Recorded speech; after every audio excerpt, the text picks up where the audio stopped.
Hello! It's a beautiful winter day in Poland. There is no snow, but there is plenty of sand.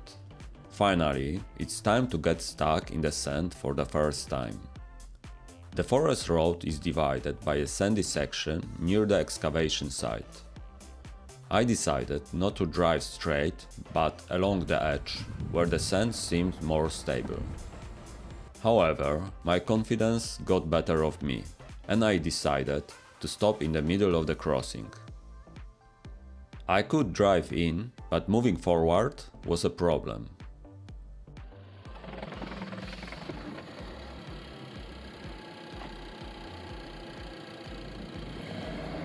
The front wheel kept digging in deeper. From the ground perspective, you can see how the chassis gets closer to the ground with each move. I tried moving forward twice, then back and forth again, but only the front right wheel kept digging deeper into the sand.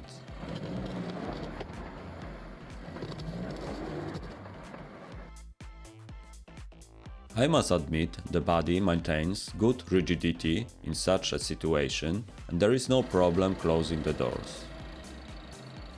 This same attempt, but recorded from the side, shows most of the power going diagonally to the front right and rear left wheels. I think I didn't press the gas pedal long enough for the wheels to be braked. But since I was digging in deeper, I didn't have that option.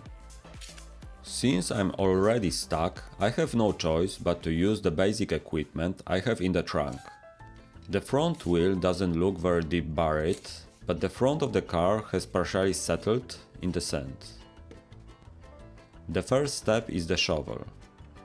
It's around 0 degrees outside, so I won't overheat from shoveling, and it's nice to get a bit tired. The plan is to dig out the sand from under the chassis. To do this, I need to dig out a lot of sand from the front of the car to get further. It's easiest at the front, where I have plenty of space. Some lying on the ground is unavoidable. The sand is cold but dry. The front is starting to clear up. After about 40 minutes of digging, the situation became much clearer. The rear wheel is hanging in the air. The right rear wheel didn't dig in at all, meaning it wasn't working. The right front wheel, after digging out, is at the ground level. A lot of sand has been removed from the front.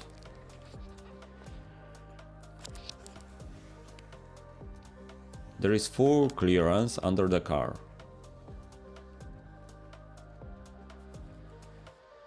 But the fun isn't over yet. I still have my micro hand winch in the equipment. It's time to test it.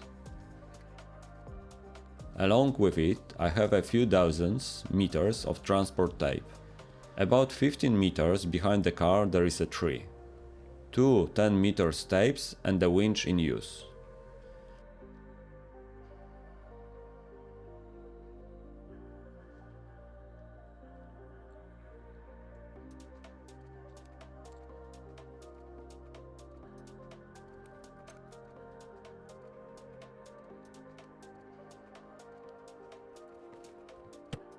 I'm trying to tighten the tape as best as I can.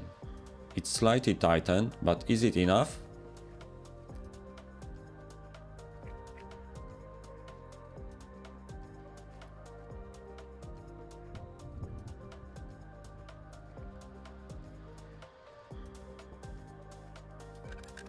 I'm cranking, and on the whole meter that winch offers, I barely managed to tighten the tape. The car didn't even move. I need to figure out and solve the tape elasticity problem.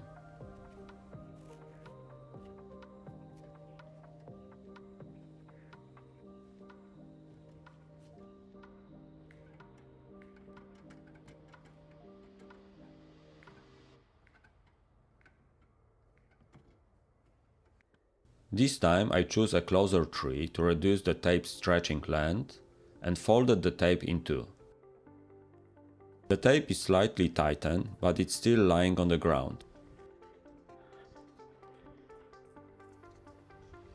Sorry for turning my back to the viewer, but hey, the magic is happening.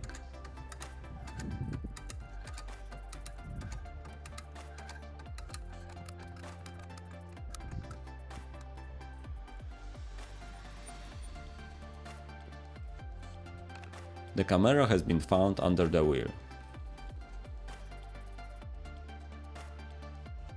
Time to drive out on my own. This time it went smoothly. The cost of the rescue equipment was 10 euros for the shovel, 12 euros for the winch and 10 euros for the tapes. I must admit, if there weren't trees nearby, this setup wouldn't have worked.